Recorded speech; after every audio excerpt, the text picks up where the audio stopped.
Nice. All right. So yeah, my name is Dan Schwartz. I'm a project engineer and a UAS pilot with Rickert Mielke. So I'll be talking today about unmanned aircraft systems and how they can add value to GIS. And just before I get started, a couple quick things about me, if you're interested. So I've been PE now for I think 3 years. I actually got into like the whole drone world about 5 years ago, so kind of right when things were getting started. I'm also a private pilot, so I fly manned aircraft as well. And actually, the first drone I ever flew was like a $50 drone that I bought with my health insurance rewards points.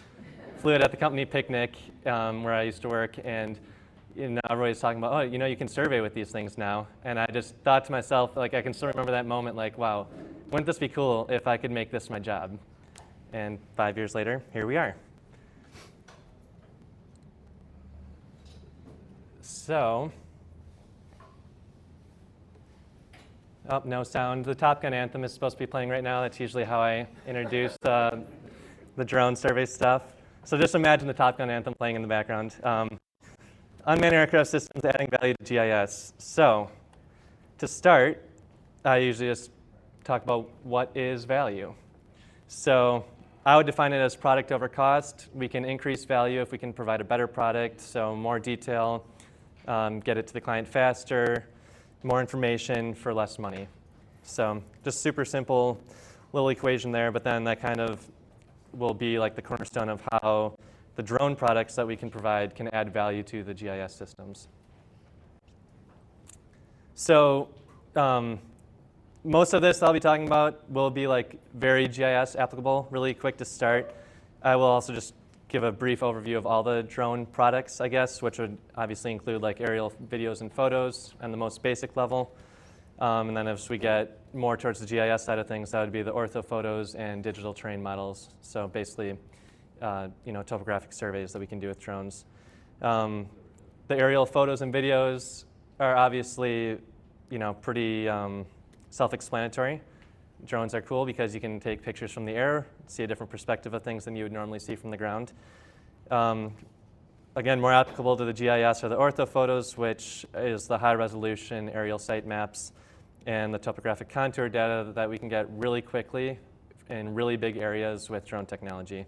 And then all that can be brought into GIS to supplement your existing systems. So again, just the main takeaway there is it's almost real-time information. A lot of times GIS imagery is, from the 2015 sewer pack aerials right now, so that's 4.5 years old. A lot has changed. We can survey and create aerials of up to 50 acres in 20 minutes, basically. So one flight, we can do 50 acres with a drone and give you an aerial that has about 10 times better resolution and have it into your GIS system in 24 hours. So that's really the power of the UAS technology and how it's going to add value to your projects. So as I discussed, marketing photos and videos, we'll go through this pretty quick. Just higher quality imagery from a unique perspective. Here's the old Lackey and Joy's site, downtown Milwaukee. That's before it was redone, and this is post-reconstruction. So just unique views of the site. This is Lakeshore State Park, downtown Milwaukee. The Milwaukee City Hall, bell tower. This is up in Door County. This is actually Bailey's Harbor, right at sunrise. And Thiensville. And this then is a little video that hopefully will play.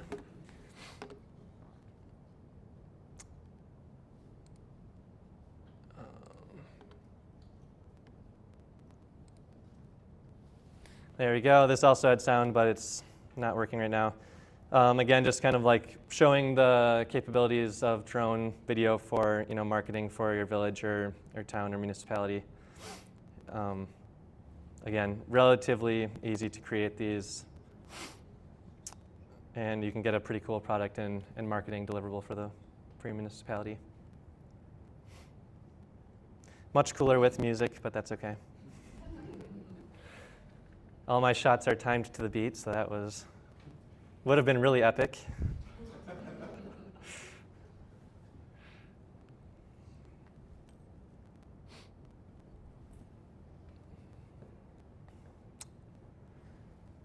Just a couple more shots here. And our goal is kind of just to highlight some of the features, like their historic bell tower downtown Thiensville, and then the park that they wanted to highlight because they're doing some renovation work there as well.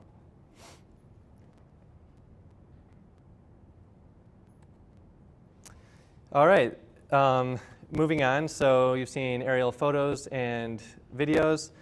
This is another kind of cool deliverable that we can create with drones, basically a virtual site tour made of 360-degree panoramic photos. So this is kind of like I said, a virtual site tour. We can zoom in, we can zoom out. You can actually annotate things like I just put patio, this is our office in Waukesha, and then we can actually move throughout the tour here and see different views of the site. You can link YouTube videos. And again, this is just like, it looks really cool, but the actual flight time to create any one of these is about 5 minutes, and then probably half an hour of processing to create the 360 panoramic and create this virtual tour. So just really quick, a useful tool, I guess, we used it a lot at Foxconn for the project documentation and construction, or construction documentation. And that was especially useful there because the owners are overseas and they want to be able to see and track the progress of their site. So in addition to using like ortho photos in GIS, we could actually create virtual tours like this pretty easily.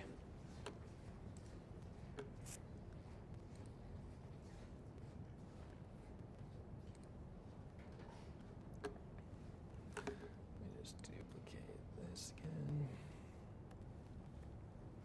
All right, aerial inspection and documentation. This is just using these aerial photos and videos for inspection type purposes, which you can think of a lot of examples here. We can do roadway inspections and pavement inspection videos pretty safely, and you can cover a lot of ground compared to doing this on the ground from a car or something.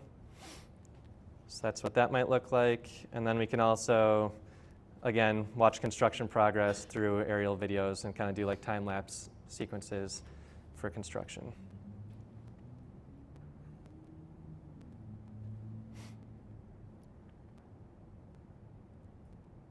All right, so this is what you're all here for. How can we actually use drone products in GIS? And like I said earlier, that's the orthophoto or aerial site map and the digital terrain model, which is your topographic information. Just some examples I thought of for the municipal world that these would be useful for include urban planning, utility mapping, pavement, environmental assessment, tracking flooding, and QA/QC of engineering or survey work that's been done in your municipality.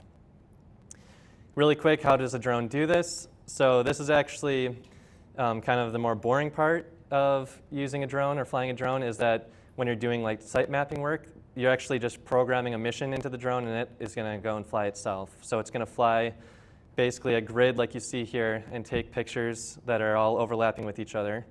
And the other critical part is that all these photos are geotagged. So as you can see here, we have like a 3D representation of where all the photos were taken. And from that data, then you can actually triangulate every common pixel between photos and get basically a GPS coordinate or a 3D coordinate on every single pixel in the photos. That creates this 3D model, which you see here, and that's where your elevation data comes from. From this 3D model, we can create these high-resolution orthophotos like you see of a wastewater treatment plant in this case. We have contour information. And just to show, I guess, the difference between like the sewer pack aerials that we traditionally would bring into GIS, this little yellow area that I highlighted here, we'll zoom in on that, and that's the resolution of that same photo, just zoomed in all the way. So this would be the resolution that in an electronic format, like with GIS, that you would have.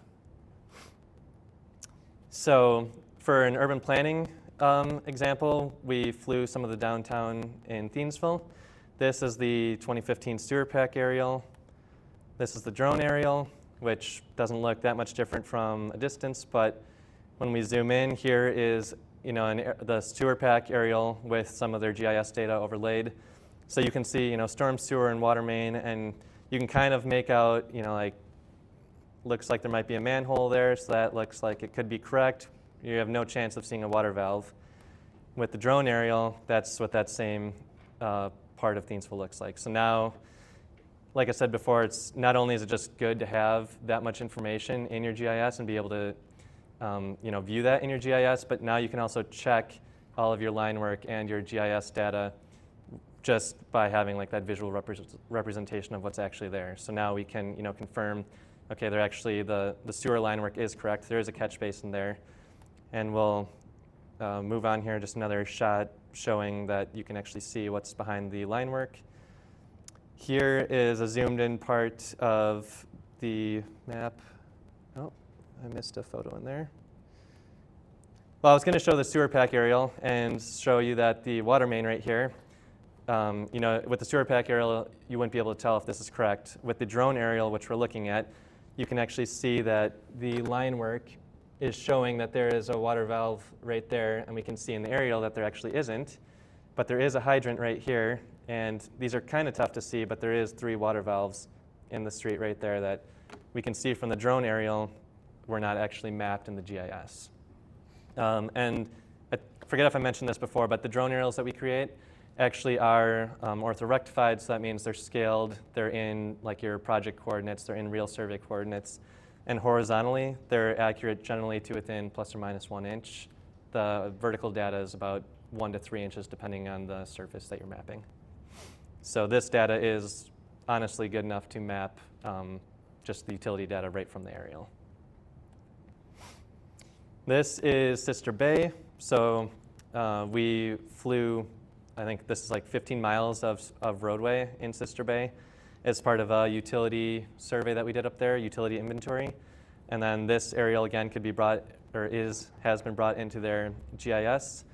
So if I get out of the PowerPoint here, I can show you the quality of this aerial. Again, 15 miles. This would overlay in GIS right over their existing sewer pack aerials. The difference being that we can zoom in, to pavement crack level across that entire aerial. So you could use this. For us, it was primarily a QA/QC of our survey data to make sure that we didn't miss anything, or surveyors on the ground didn't miss anything during their survey inventory. But the municipality could be using this for a whole host of things like pavement inspection and tracking that kind of work, utilities, urban planning. And this is all able to be done safely and legally. One of the main rules with drones for anybody that's got their Part 107 license is that you have to keep the drone within line of sight and you can't fly over any uncovered pedestrians or moving vehicles. So basically our workaround for this, or the workaround that I've used, is basically we can fly in the right-of-ways off the streets, and if you fly high enough you can actually cover a pretty good swath of land still without ever technically having flown over a moving vehicle or a person. And obviously you have to set up multiple times to keep the drone close enough to you that it's within visual line of sight, but the main, important goal of this is that we don't want the drone flying over anything we wouldn't want it to come down on. So a lot of people always ask, how do you get around those rules? And technically this is all being done legally. Go back to the PowerPoint.